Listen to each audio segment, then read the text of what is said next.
Commissioner Cox? Uh, Yes, Mr. Chairman. It's been the consensus of this board that we should only have general comments at the end of the session from the public.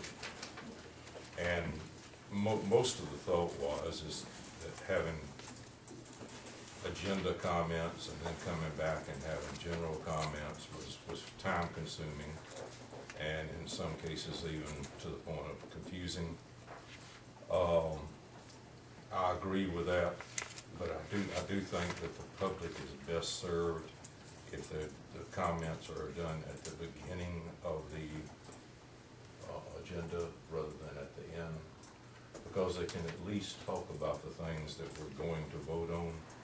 And I know there's been a lot of comments about that, about, well, they may change my mind, they may do this. That's what they're here for. So I really don't see that is a problem. And I would much rather hear from my people before I jump into the water and do something than afterwards.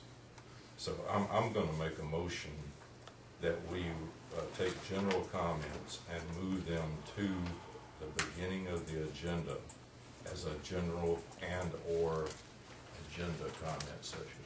I'll second. Motion by Alex, second by Jack, and more discussion? Yes, Mr. Chairman.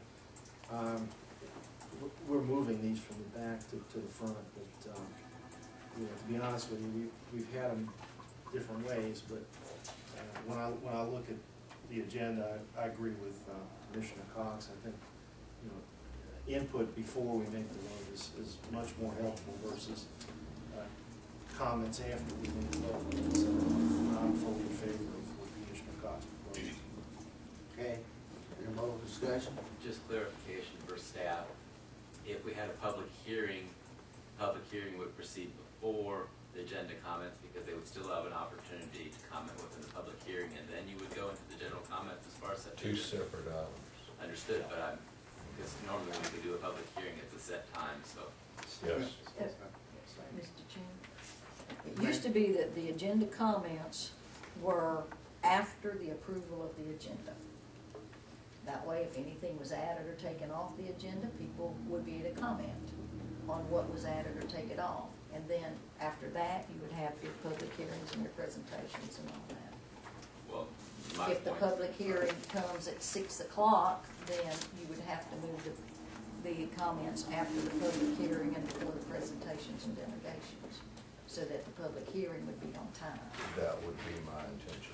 that was my understanding. But if there's no public hearing, then it would be after the approval of the agenda and before the approval of the minutes. I totally accept that. That was my intention. Any more discussion? All in favor? All opposed? Motion carried 3-2.